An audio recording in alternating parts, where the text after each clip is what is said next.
Thanks. Okay, so thank you very much for this invitation. It's really wonderful to be here. It's my first visit to Israel, yeah, not my first presentation at a conference with Egyptologists present, because in 2008 Sebastian Richter and I co-organized a workshop bringing typologists and Egyptologists together, and Eitan was there, and that sort of marked the start of this collaboration. My personal interest in the Egyptian language goes back to the 1970s, when I was 17 years old. I was still in high school, and our local town, I grew up in Hildesheim in Western Germany, and there's an Egyptian museum there, which in 1974 even had a Tutankhamun exhibit, so they were very proud of this, and so that got me interested in Egyptian. And then later on I became a comparative linguist, but I kind of always had this little piece of interest in Egyptian. Or actually, Sebastian Richter's challenge brought me back to it.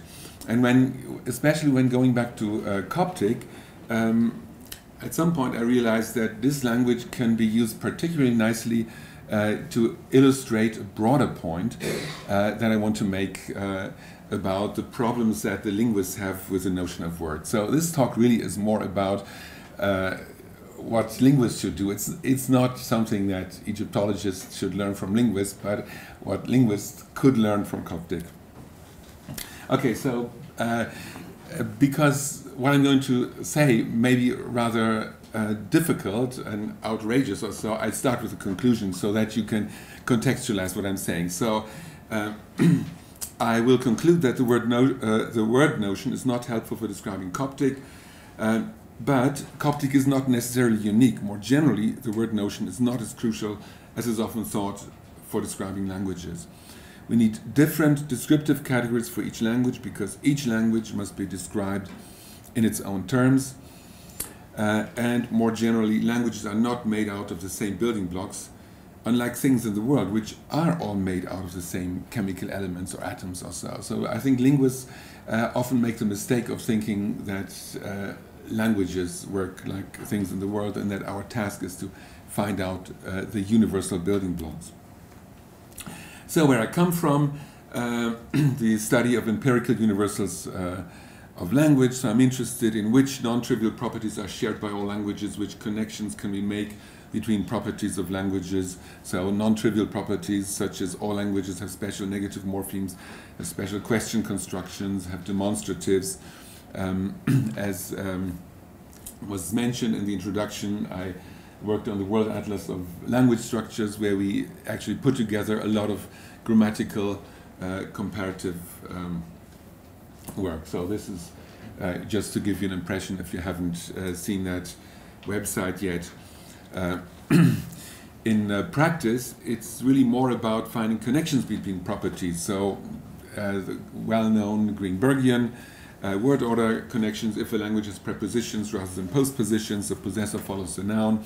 Or in the actual practice, more complicated things like the following: if a language allows one to say, they introduced me to him, then it also allows they introduce him to me, using the same or shorter construction. So in French you can say ils me l'ont introduit, but not ils me lui ont introduit. So it really gets complicated, and it's at that level that the kind of more day-to-day work happens. But I also wanted to mention these broader issues because I'm also interested in them, and sort of trying to find to find the best explanations among all those that have been proposed.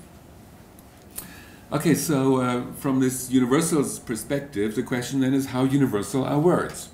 Are words universal building blocks, the way that atoms or chemical elements are the universal building blocks of all the matter that surrounds us and that we're made of?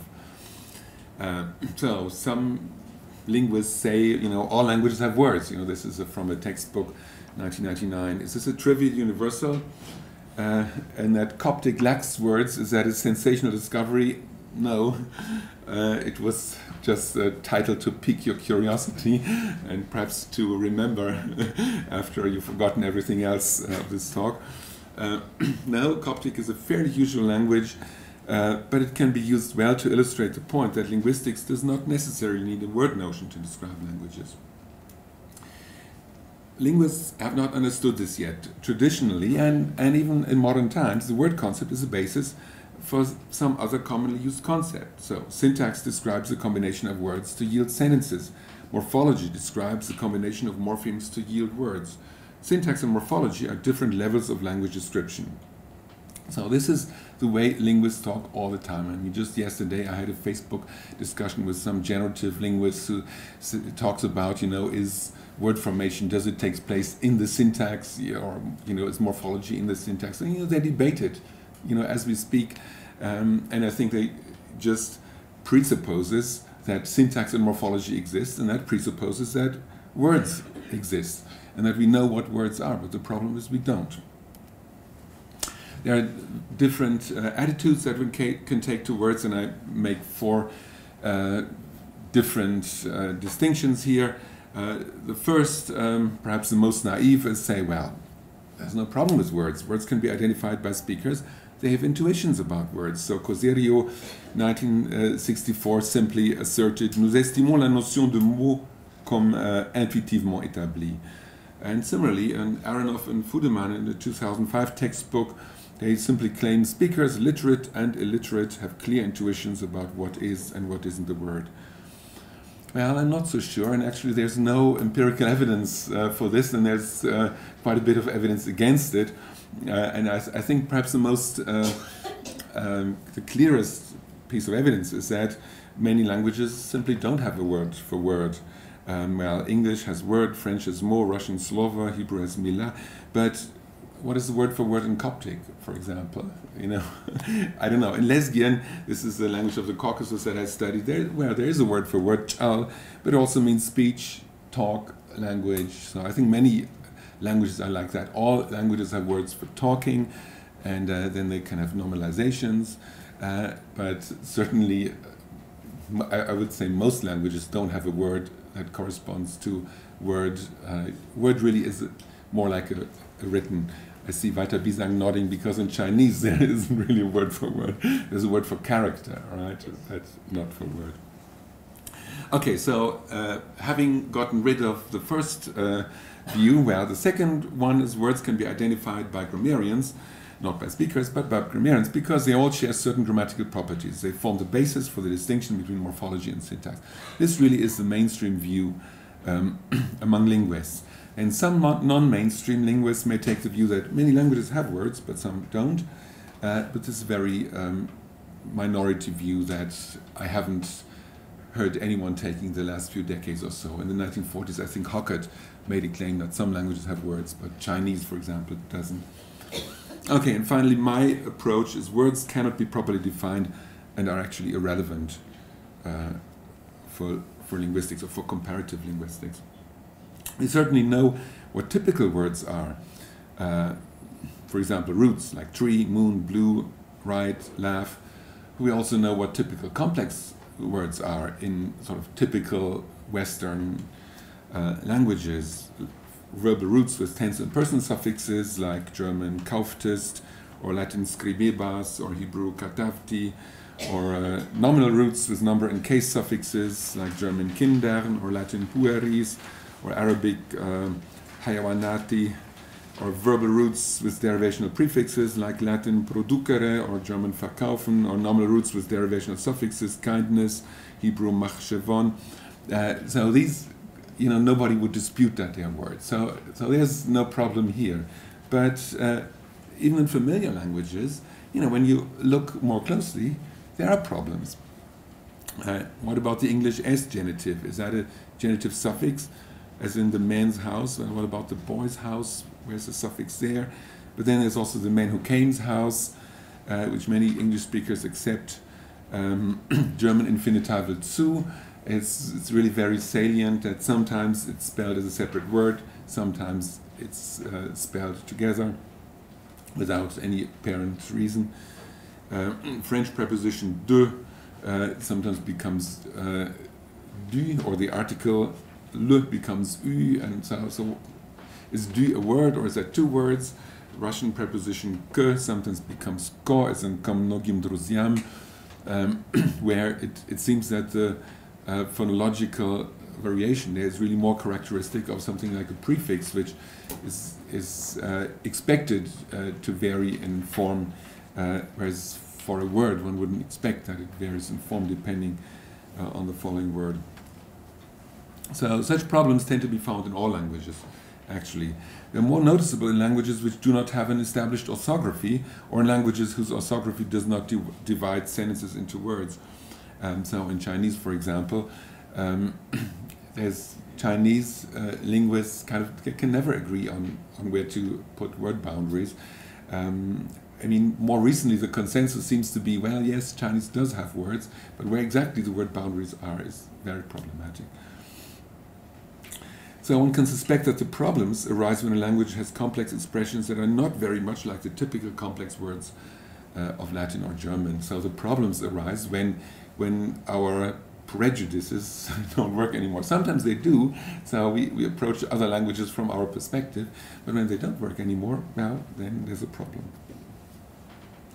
So let's look at what those linguists who take this approach that we can find criteria. What criteria have they proposed?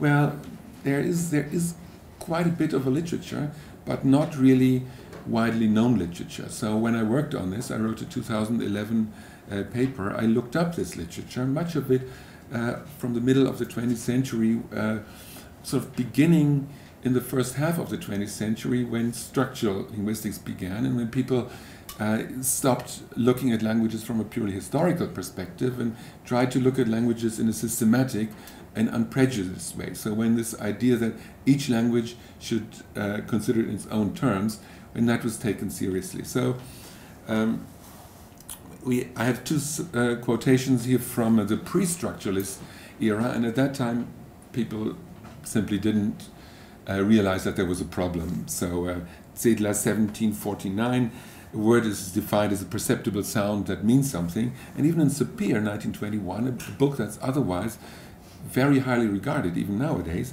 he says, well, a word is the smallest completely satisfying bits of isolated meaning into which the sentence resolves itself. Of course, that's the definition of a morpheme, right? So, and the morpheme notion is something that structural linguists in the 20th century came up with as an alternative to the word, because we understand a morpheme, the minimal meaning-bearing unit of form. So the morpheme was also prominent in Bloomfield. Bloomfield also tried to define the word. So he came up with this definition of free form, which does not consist entirely of two or more lesser free forms. In brief, a word is a minimum free form, where the notion of free form is defined by Bloomfield as a form that can occur on its own and as a complete utterance. And this definition became really famous because the Bloomfield book was used for 30 years or so as the main textbook in the United States. And of course, it's an excellent book, so it's worth paying close attention to it. In Wikipedia, the word is basically still defined in the way Bloomfield defined it in 1993 and in 1933. But it doesn't work. Some compound words are not minimal free forms, so fire, water can be divided into fire, which is a free form. You can just shout fire. It's sometimes very important utterance all by itself. Or water. I use this fire water because if I say something like flower pot or so, which is a compound, then pot by itself isn't a minimal free form. You have to say a pot or the pot. But certainly fire water shouldn't be a word. Also, many verbs cannot be used on their own in English. So you cannot say put or tell. You have to say something like put it there or tell me. And actually, even Bloomfield recognized that his criterion doesn't work. So the house, is the a minimum free form? No. According to Bloomfield, the really shouldn't be a word. So he noted this problem and then went on to do other important stuff in his book and sort of put it under the rug. Then in 2002, a typological book appeared with the title Word. When I saw that it had appeared, for a couple of years, I said, okay, good, they're paying attention to it, so they probably solved this problem. And then it was only, when was it? In 2007 or so, after I had written my introduction to morphology, that I finally got a chance to read the introductory paper, Dixon-Eichenwald 2002. And when I had read that paper, I realized that there was a serious problem, because the paper does such a poor job of defining word. You know, even though it's kind of the first book in decades, or the first book ever, I think, on the word. There's last year the Oxford Handbook of the Word appeared also, but don't take that seriously. That's just because Oxford University Press needs to sell its books, so they need to make these handbooks. So, but 2002, that was really, Dixon and Eichenwald thought there's a problem with the word, typologically we have to solve it. So how do they define a word? They say a grammatical word consists of a number of grammatical elements which always occur together rather than scattered through the clause. Criterion of cohesiveness, they occur in a fixed order. They have conventionalized coherence and meaning, and then they have some other criteria. But you know, this fixed order always occur together. It just doesn't work, because also articles, quantifiers, numerals, and adjectives occur in a fixed order in many languages and not scattered through the sentence. So all these 3-5 little houses, that's not one word in English, but it fully conforms to the Dixon and Eichenwald criterion on wordhood. So they just didn't think it through, I think. Okay, so let's get to Coptic.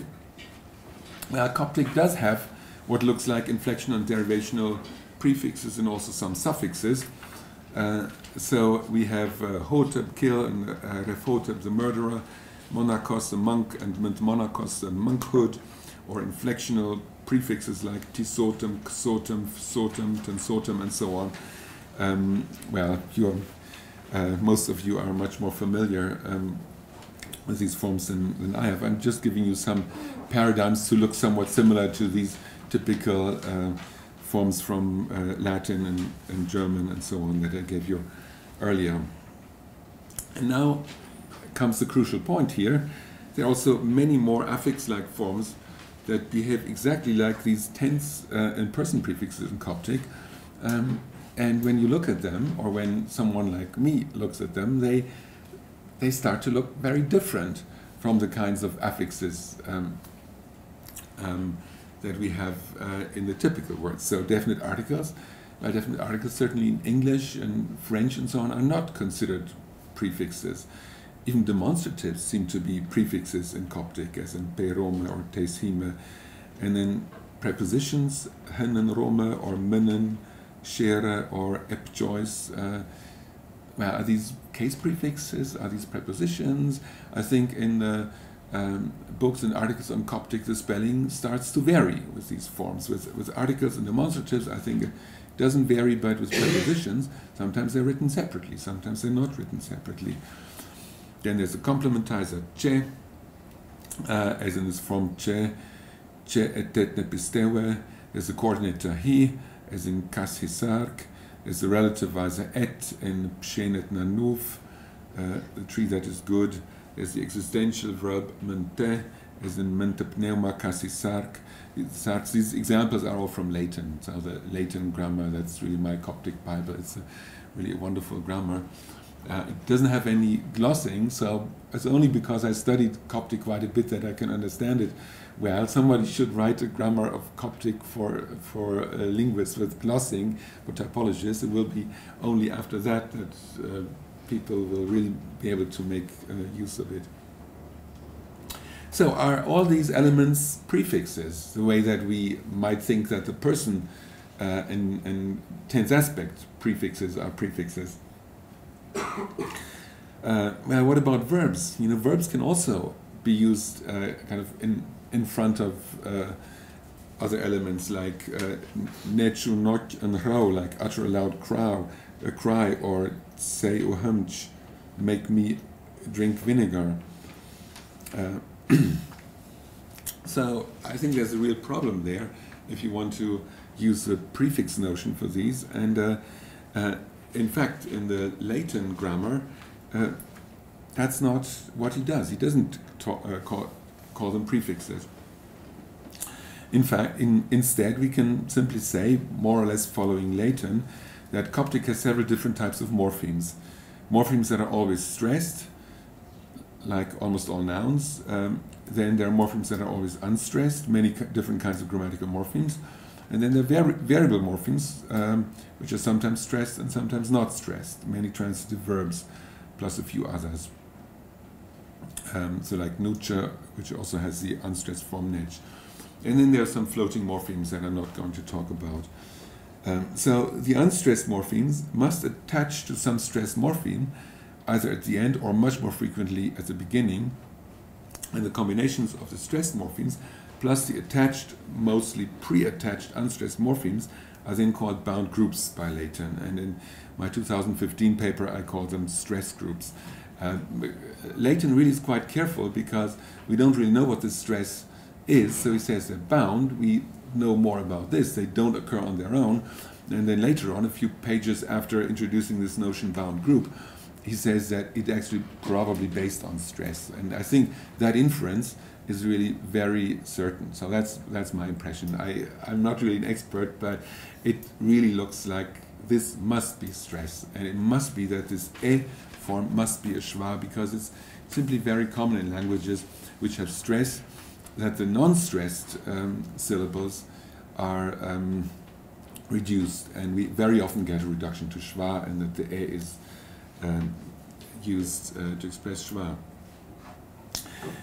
So unstressed morphemes may only contain the vowels e, probably schwa, and then a, or some syllabic sonorant liquid nasal or glide, and also the vowels e and u, of course. But Leighton also makes the argument, and probably many others, that these really represent the glides here and well. So the exact sequence and combinability of morphemes is complex, but there's no word notion that is helpful for describing Coptic grammar. Rules for word division in Coptic are arbitrary and differ among authors. Coptic manuscripts do not contain any word divisions, as far as I'm aware. Word divisions are introduced to make Coptic look more like Latin or English, and Leighton too introduces word divisions, and he also has lots of hyphens, and he explains in detail how he makes word divisions and where he uses hyphens, and he gives a kind of arbitrary list of combinations of these preposed unstressed morphemes where he doesn't use the hyphen, and he says it's just arbitrary. It's just for practical purposes. So another way to spell Coptic might be to write it like an isolating language. So, you know, if Chinese linguists had approached Coptic, they might have written it like this, right, with every morpheme separate, and spaces between morphemes. So in the third hempmeshomment might be written as hempmeshomment, or a sinner were ref nobbe separate, or who had a daughter und se were share, and so on. For linguists, of course, it doesn't matter how Coptic was written, well, unless you are written language linguist. I mean, this is something that certainly also Orly's work shows, that there's a lot of interesting linguistic questions also in written language. But for typologists, most languages are not written. It doesn't matter how it's written. So for our reading habits, certainly it's easiest if we write it the way Leighton does. But crucially, we cannot equate the stress groups with words, because stress groups often contain elements that have no morphosyntactic coherence at all. So something like apaulos now erof. Apaulos is a stress group, but it's a preterite element and then the subject. And another example is also from my 2015 paper, the one of whom Moses wrote, Penta Moises Sai et Bev, the Penta Moises. You have three unstressed morphemes preceding the Moises, but saying that all of this is a single inflected form, like Moises with three prefixes or so. That's just very, very weird. Of course, one could do it, but it wouldn't be helpful.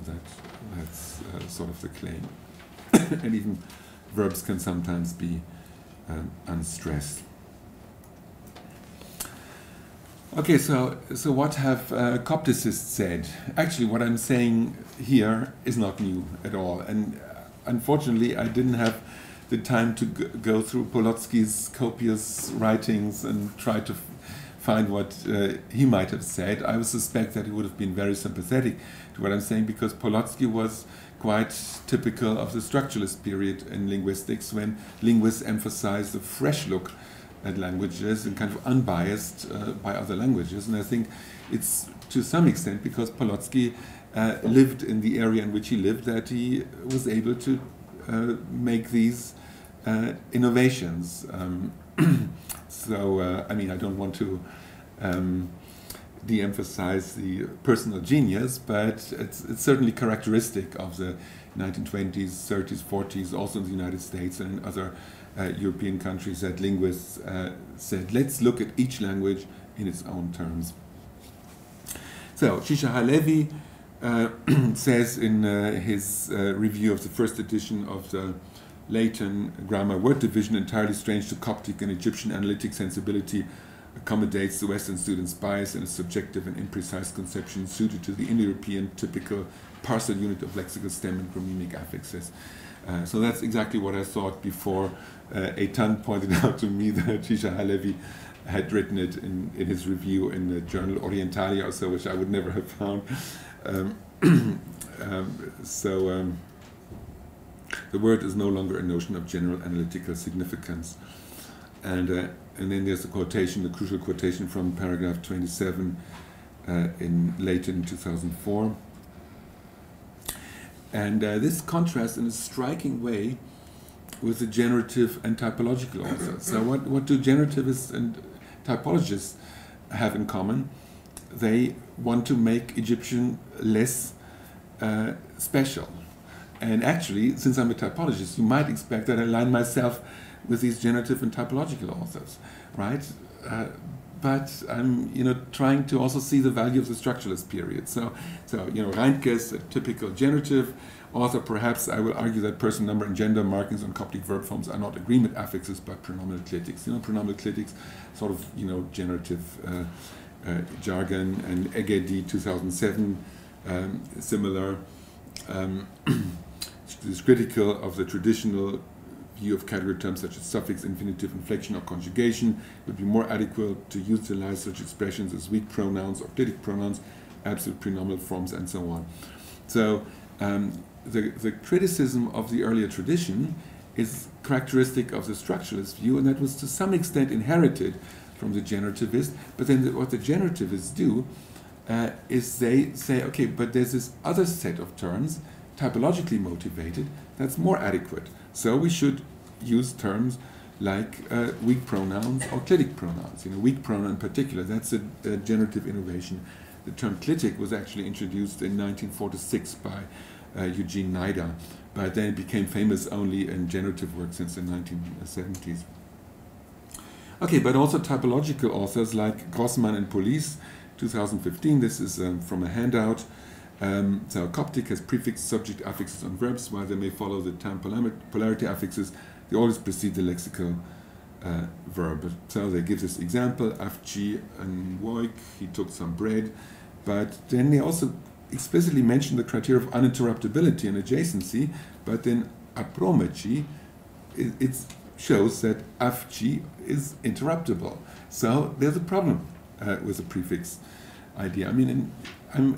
I share Eitan's and Stefan's interest in putting Coptic in typological perspective, but I think it's more difficult because the word notion and the prefix notion cannot be used so easily for comparison. Okay, I'll skip this slide and move on to diagnostics and criteria. So in generative linguistics in particular, the idea is that we can diagnose the categorical status of an element, whether it's clitic, affix, word, or perhaps whether it's a determiner or an adjective or a verb or whatever. The idea is that these categories are like the chemical elements given in advance, probably part of universal grammar, and the linguist's task is to diagnose whether something has a particular status. So you find this all over the place in generative grammar. And Zwicky 1985 has a very nice discussion And he says it's actually not so much of a problem if the diagnostics don't always coincide, so if different languages have different diagnostics, because the diagnostics are just symptoms of a deeper underlying reality. They may be absent, occasionally even contradict each other. Ultimately, the classification is done of the basis of the researcher's intuitions. That's really what you get from this wiki article. And I found it quite amazing because when I rediscovered this a few years ago, because it characterizes very well the way, especially generative linguistics, but not just generative linguistics, often works. And Zwicky actually explicitly says that assigning something to a category is analogous to medical diagnosis. In medical diagnosis, interfering factors can prevent even clear cases from exhibiting a certain symptom, and a particular symptom might result from some condition other than the one at issue. So what does a doctor do? The doctor uses his or her intuition to treat a patient, because sometimes it's not so clear. It must be some clear disease that the patient has, but the symptoms are not always there, right? So the linguists sometimes say, okay, this must be an affix or a clitic, but the symptoms are not so clear. And so my approach is to say, no, it's wrong, because we don't know that the diseases are there, right? The doctor knows certain diseases exist. We don't even know, you know, each language might have its own categories, so we should use criteria and not diagnostics. So in medicine, there's abundant evidence that every disease should not be described in its own terms, at least in many areas. So maybe, you know, as a psychiatrist, you know, if you're a psychiatrist and says every patient has their own mental disease, that's quite plausible. I don't know, but certainly with many diseases, we have discovered the pathogens, we've seen them under the microscope, it's clear they exist independently. That was a major discovery in medicine that saved millions of lives. In language, the postulation of cross-linguistic categories is not based on evidence so far, it's based on hope that we will eventually be able to identify the correct characters of UG. And I think that hope is a noble hope, but I don't share it at the moment, so I proceed on a different way. So instead of trying to find the cross-linguistic building blocks of language, I propose that to compare languages rigorously, we need comparative concepts, special set of concepts that are intended for comparison, not for description or analysis. So I have a 2015 paper where I introduced the terms plenimorph and minimorph, and then on the basis of these terms, I propose some universals, which are somewhat trivial perhaps, and won't go through them because I don't want to persuade you that they are right. I just want to tell you that I think in order to find universals, we have to have special comparative concepts, and we should not hope that there are universal building blocks. And certainly the word is not a universal building block, but is something apparently based on spelling habits in certain languages. Okay, thank you.